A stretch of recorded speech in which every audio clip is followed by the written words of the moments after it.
So let us now talk about the biological model of the neuron based on which the artificial neural model has been built. Now, as you can see, this is just a model of a single neuron. So there are certain important components that are a part of biological neuron. Like one is your dendrites.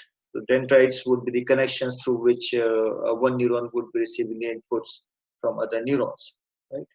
Similarly, we have a portion called soma. Soma would be the nuclei portion from in which all the neuron would be receiving inputs from all other neurons, and where these inputs received with different concentrations or with different weight value of these inputs would be summed up, and some processing would be done in this nucleus portion. So that is where the soma would processing the inputs.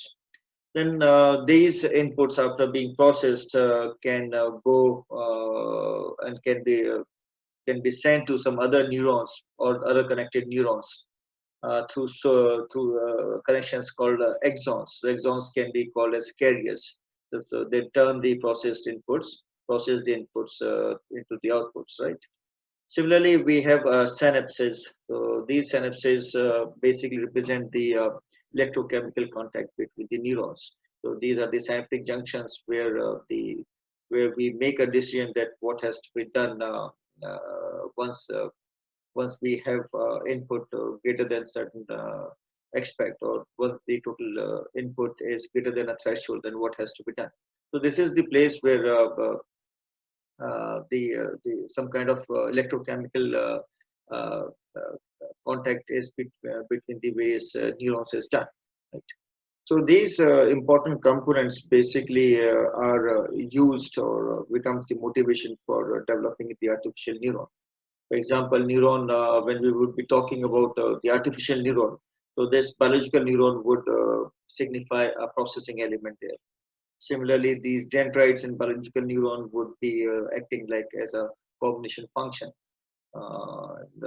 basically the inputs to the neural network. The cell body or the nuclei would be acting as a transfer function, where we would be applying certain function on the collected input. Exons would be like the elements that would be sent to the output or the output elements, and synapses would be acting as weights. Weights basically carry the the the the concentrations of chemical with different values. So this would be the synapses. So let us see how biological neuron can be visualized as artificial neuron. So as you can see that these would be the inputs. We have suppose three inputs in this case. Similarly, each of these inputs would have a connection by the dendrites, and each of this connection will have some kind of value. It would be a different concentration values. So each of these dendrites, or we normally call them weights. So these weights would be different for each corresponding input. So once these dendrites are defined, inputs are defined, then comes your cell body. So this is the soma portion equivalently in biological neuron. So at this portion, what we do is we receive the total summed input. That is, if this is input, for example, let you know. Suppose if this is the input, say suppose x1, right? This is x2, suppose, and this is suppose x3. So these inputs can receive from internal and external environments. It can be speed signals, it can be any temperature signals, it can be anything. It can be voice signals, it can be anything. So these inputs would be received from any environment, and then each of these dendrites would be called as weights, right? And each of these weights value would have been would be some numerical value, some real values. So this summation basically means that we would be summing up this quantity xi into your wi. So these quantities would be summed up at this portion in the cell body, and then we will make a decision that whatever is this value a, suppose we call it as an activation input, and what has to be done with this value a. So that is actually decided on the basis of assuming certain threshold value. If this total sum input a is beyond a certain threshold value, then the entire input or entire a by applying certain function. So whatever comes, so what we do is we apply certain function on this A, and then it gives you some kind of output. So this output then is sent to other neurons or all the connected neurons through the axons. So we'll be covering the entire concept of artificial neural network through examples also. So this is how it may look, right? So we have inputs, we have weights, and we have the total summed input. And this is the threshold value. Then we apply the function on the total net input, and this x becomes a output, right? Another way of representing this. So this function, what we are talking about, this function can be of nature like this. Okay, if the total input, that is the total input x, total input means the summation of xi into wi. If the total input is after applying this function comes out to 1, then it can be value of 1 or 0. The total output can be whatever the output comes, it can be either this output can be either what 0 or 1. So that would be based on okay, what is the total received input. If it is beyond certain threshold value, suppose s over here is threshold value, then the value would be 1. Otherwise, it can be taken as 0. So this simple function f is basically called the activation function. So again, we will be coming these we'll be doing these activation functions in details in the slides to come. Like for example, we have suppose W1 we have taken suppose 0.5 and W2 suppose we have taken 0.6. So real in environment also we would be having the weights connection in this form only. They can have real values. They can have integer values as well. But most of the best way of representing is through the real values in the range of 0 and 1. So this input, suppose x1 is 1 and suppose x2 is suppose 0. So this input would be what? So the total net input would be the suppose net input we say suppose a in, right? So this a can be represented as this quantity x1 into w1 plus x2 into w2. So after computing this, the total net input we can obtain suppose for example 0.5. So this is just a small example in order to make you understand that how the processing at different portions input and output is done in a neuron. And this is just a single neuron. A neural network is a connection and the huge connection of such many kind of such neurons, right? So so total net activation becomes what? Net input becomes 0.5. Now we have to apply some kind of function. We have to apply some kind of function on this so that this function can be of any form, mathematical form, so that we can obtain the output y, right? So what we can do is this function can be a very simple binary function. If the net input is suppose greater than 0, so we have will say that the output is suppose 1. Otherwise, we can say that the output is 0. So after applying this 0.5, so what we get, since it is greater than 0, so we put in the category of output suppose 1. So this is how in the time to come we would be learning. This is how we process the input at each and every neuron. So each and every neuron may have a different set of processing, and that is what. So it either would be in two stages. Either it would be whatever it receives after applying a function. Either it would pass that output to some connected neurons as input to other neurons. Otherwise, it can inhibit also. So this producing one can be an example of case where we have said that the neuron has fired or it is in activation state, right? And 0 could be a stage where we can say that the neuron is an inhibition state. Neuron was not fired. So different conceptions can be used in this way, right? And there can also be a case where we would also be talking about suppose the output produced over here is 1, and suppose the expected output was suppose target output was supposed to. So there is some kind of error between what has been calculated as the output, which is 1, and what was expected, which is supposed to. So we need to have again define the error by applying some function on these two quantities. So again, we would be learning about many such kind of functions, that how to deal the errors and how to and what has to be done with these errors in various kind of networks. So this, whatever we have learned so far, we talked only about a single neuron because that inspires us to develop a network. So when we talk about artificial neural network, it is basically connections of many such neurons. Although a single neuron has a very limited capability with a set of inputs and output to solve a problem. Although very simple problems can be solved, which again we would be doing. But in real problems, for real problems, we will have more than one inputs. We would have more than one outputs, and we can have something called hidden layer also. So normally these are the three important components of any artificial neural network. And once we have more than one hidden output, or we have some kind of hidden layer, then we would start calling them as multi-layer artificial neural network, which may look like this. For example, over here, this becomes input. Although we do not call it layer, input never is accommodated as a part of one layer. So we only normally call them as an input. At times, we also say that it is input layer, but it is not counted as a layer. So this is just input, and this input can be anything. It can come from anywhere. Now this is what is the first layer, which is called the hidden layer. So after input, what comes as the hidden layer if it is there. Although we could have the case where input is directly connected with the output. And similarly, we have output layer. So this network has suppose two layers. So one is hidden layer. So these hidden layers basically does processing after receiving the input, some kind of processing which is kept as hidden.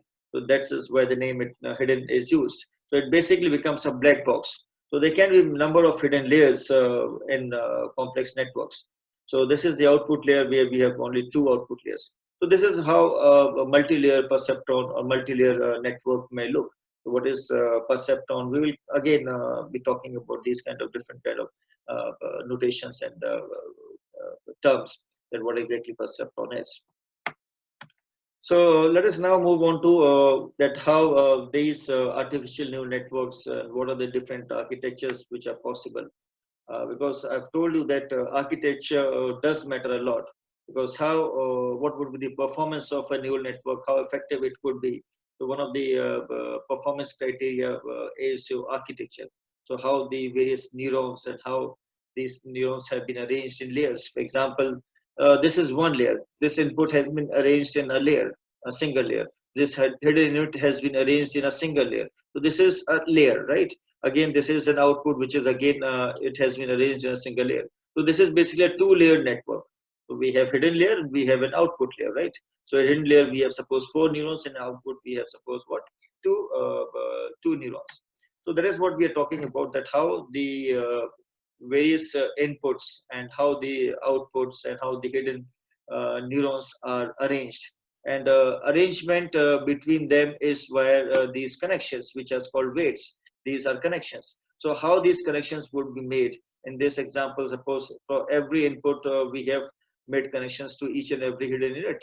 So this is a fully connected network. So there can be different ways in which these connections can be done. So that all counts under your architecture of a ANN. So again, starting with the same example, I've explained that what all inputs, hidden and output layer are. So what we have is two things over here. So we have one set of weights, these, and another set of weight is this. So one set of weight is between input and hidden, and another set of weight we have between what, the hidden and the output layers. So these are weight, different weights, and that would be represented or can be represented by a weight matrix. So we have a weight matrix between input and hidden, and again we have a weight matrix between hidden and your output. And this is the weight matrix that decides that how these networks are going to learn, because input is something we cannot control. The input values, the only thing we would be doing is once the input comes, we would be encoding those inputs into certain numerical, proper numerical fashion. We would be converting into some kind of real values. But these inputs, as a programmer or as a designer of the network, I do not have any control on those inputs. So what matters or what would affect the learning is these weights. So these weights basically represent what is the concentration or what is the strength of this associated signal. What is the strength of this signal? So different signals or different these connections will have different strengths, and that is how we can assume that the different learning or is the output of these kind of strengths. So different strengths, so different learning. So we will learn about these weights also. So for example, in this case, we are considering suppose input and the hidden. Only that part we have considered this slide. So we have these weights and we have named those weights by a simple scheme that if it is between 1 and 1, so input 1 and hidden 1. So we have named it as W11. Similarly, within this and this, we have named it as suppose W21 or 12, sorry. So suppose these weights can be represented by a weight matrix in this fashion, right?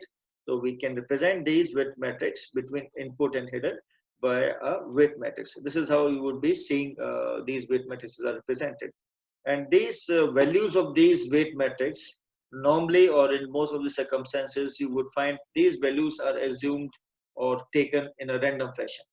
And although there can be a number of schemes of deciding what would be the values of these weights. So we'll talk about how we would putting the values of weights afterwards, right?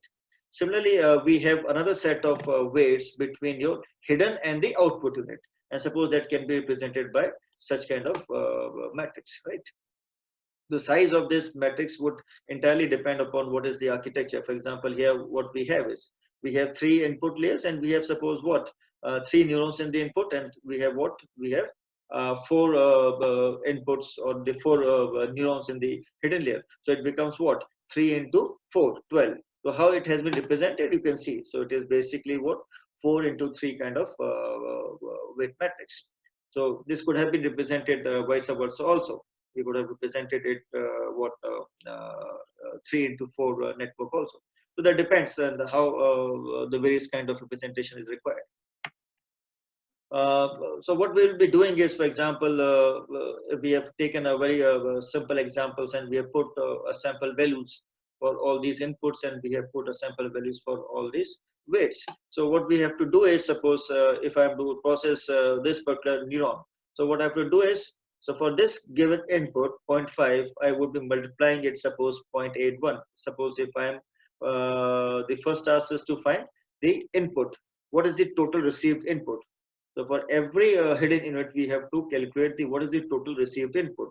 So the total received input is a simple formula with that we had talked earlier also, which is like the summation of your input into your the weights, right? So what we will be doing is input into 0.81. Similarly, for this hidden unit one, right? Then it would be I2 into what is the value I2, whatever is the value is I2, I2 into the corresponding weight plus, and similarly plus I3 into the corresponding weight matrix. So that goes into H1. So H1 is can be represented by a simple formula, right? I hope that is clear. Similarly, we can find the net input for H2. We can find the net input for H3. We can find the net input for the H4. We normally call it as an activation input for each and every hidden unit. So once this net activation input has been received and calculated for each and every hidden unit, the next task is to decide that what has to be done. What has to be done with this received input, because this is what we have received at the hidden units. So that can be done, or that has to be done through by applying some kind of function, which we call it as an activation function, which I had mentioned earlier also. So once we have, this is the total activation input, we can just name it as suppose A. So what we have to do is we have to find the output. We have to apply some kind of function on this received total input. So that is what we have to do at the output of H1, right? So that is what similarly I have diagrammatically represented also. So for each and every input, what we have done is we have represented in the form of some function. So this is the total received input, what we have calculated in the earlier slide, right? And after applying this function mathematically can be same for each and every defined output unit of each of the hidden units. So for after applying these functions, we can get what different y's, y1, y2, y3, y4, right? And similarly, we can have what the weights between hidden and the output units. So the way we represented between the input and hidden, we can also represent the weights in the same manner. And again, once we have calculated, so at the end of it, what we would have in the previous slide, what we have achieved is we have achieved the output for each and every hidden unit, y1, y2, y4. So this output would now become the input for each and every output units. So again, the things would remain same. So this would be the way I have treated xi. So now it becomes what yi. So yi into w11 for this unit plus h2 into the wh12. So all this simple function in the same manner can be applied. And then after applying some kind of function, we can actually get the output. So this Z1 is the actual output corresponding to output 1, and similarly Z2 is the final output corresponding to output 2. Now once we receive this or we calculate these outputs, then we have to make a decision that what has to be done with this output. So there could be two conditions. Either this output, what we have achieved, we are satisfied with this output, we have achieved what we wanted, or either there is a discrepancy between, or there is a lot of difference between the calculated output and what was expected. Because since we are talking about for each and every network, there would be some output also, associated output, which is the actual output. So we have to make a decision once we calculate the output and what is the target output. We make some kind of decision based on the finding the errors or the number of schemes, in fact, that what has to be done once we produce the output. So again, that we would be talking in the next or in the coming sessions. So now the important criteria or important one important components through this learning is like the activation function, the function that we would be applying on the total received input, right? So this is the total received input. So we have to apply some function. So this is an example of activation function. So we have to see that what are different ways of defining these activation functions. Will take, although they can be innumerable number of activation functions mathematically, but still there are certain known functions which are studied under the literature of artificial neural network. Let us do some functions. So I hope this diagram is pretty clear by the now. So this is the total received or the summation, which we normally call a transfer function. So this is the net input. Then we have to apply some kind of activation function on it. Based this function has a different ways. It can be a simple threshold function based also. So this function would decide. So what activation function is deciding is what to do with the total received input, right? So whatever received input that we have obtained from the various neurons or for a single neuron, and what decision has to be taken. So this activation function would decide the firing rules. Firing means whether the neuron will be passing its output to as an input to other neurons, or whether it would be inhibiting the received input. So inhibition would be stopping, stopping certain work, or activation or firing is like activation of certain work. So when we are going to fire the neuron, we would be passing whatever has been the input to the other neurons, right? So this is what the activation function is going to do. So there are certain examples that we would be doing in this particular slide. So let us do one by one. So identity function is a very fairly simple function which does nothing actually. So whatever is the received input, that becomes the output, right? So if X is the total received input, so V actually does nothing. So whatever is the input, that becomes our output, right? Binary step function is like where we have only two possible outputs. The output can be 1 or either it can be 0. So the output would be 1 when suppose the total received input is suppose greater than equal to, or that condition might change also. This total received input, that X is the total received input. If this total received input or the activation unit is greater than equal to some threshold value, and this threshold value is again defined by the user. And this total received input is, as I've already mentioned, it is nothing but your summation of xi into wi, right? So once by applying this function, it can either give you value of 1 based on this condition if it is greater than or equal to t, or otherwise it can result in a value of 0, right? So this is a two-class activation function where it can be 0 and 1.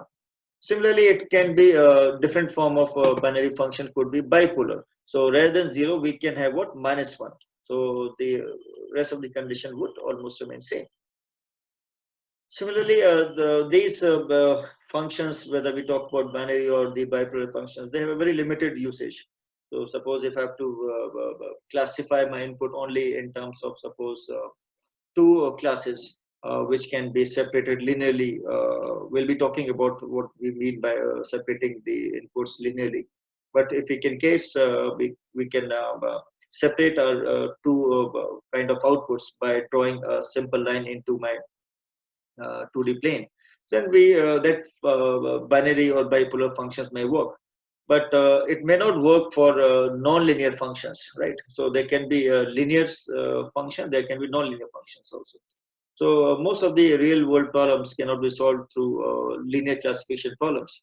So there could be the case where linear classifiers will not work.